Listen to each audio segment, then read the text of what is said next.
It's all about how well you make connections, Cleveland. The stories that unite us are the stories that need to be told. Today, you will get a glimpse of our featured story on the 40th Annual Cain Park Arts Festival, a local event presented by director George Kosman.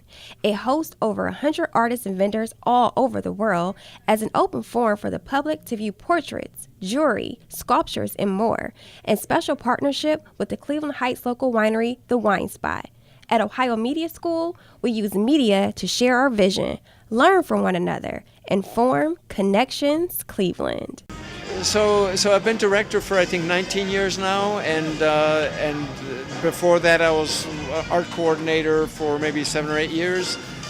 So the festival. So to give you a little bit of history, I mean Cain Park. I grew up in Cleveland Heights, and so I grew up sledding on the hill over here back in the day, and so my association with Cleveland Heights is a long one. I went to Cleveland Heights High School, and one of the people that I had art classes with was one of the Feinberg girls. Audrey Feinberg was the person who started Cain Park Fine Arts Festival here 40 years ago. And so I wasn't close to the family, but we knew one another.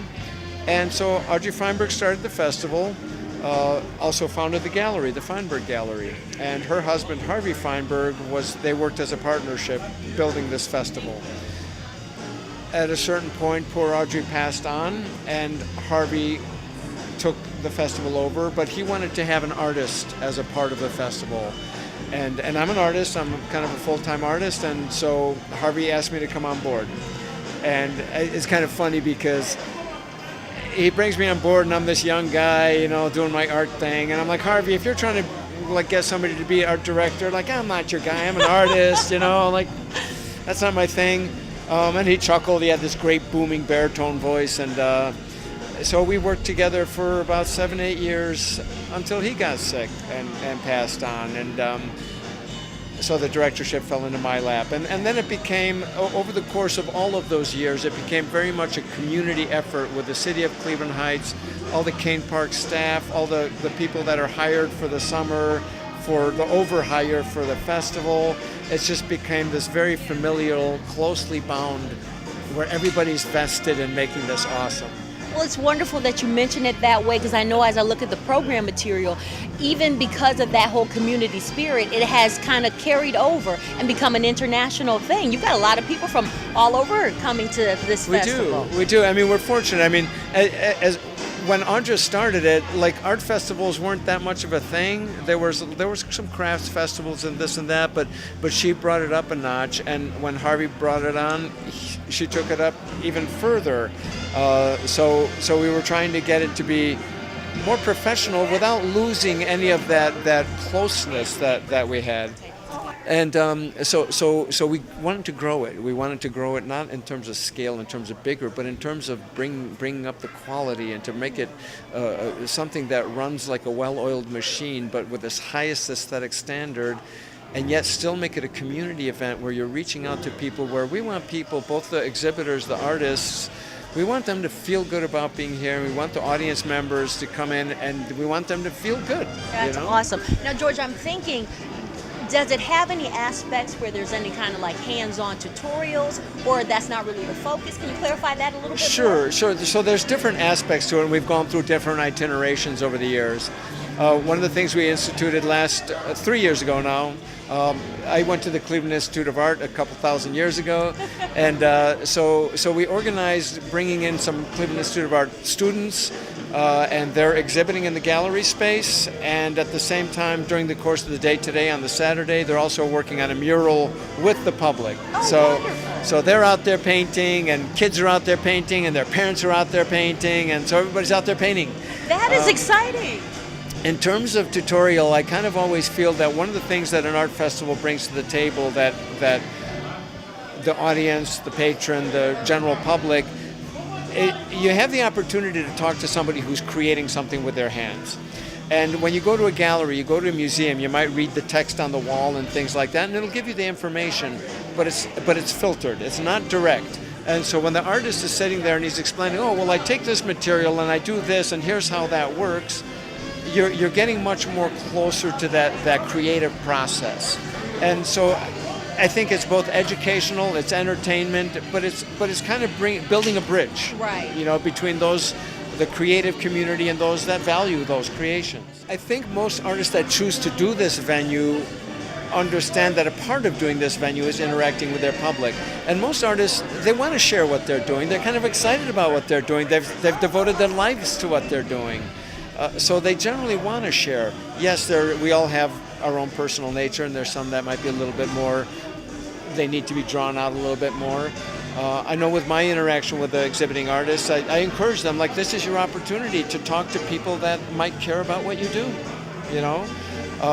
and even if they don't, it's your opportunity to share with people your passion, So that's the goal of this. Where's so that direct art is a medium of communication, and the artist is the perfect vehicle to express what it is they're doing to build that bridge. Yeah, and like you said, you're getting their perspective, and most of the time in a museum, they're removed from it. That piece is just being exhibited, and maybe there's a paragraph of information, but this adds another level to it. So that it does, and of course, it's not like, oh, gee, those museums, they stink. No, no, not at all. No, because they're of course, wonderful. they're the repository of the best, But this is kind of an unfiltered thing of what's happening now with people that are making art right now, and sometimes they're your neighbors.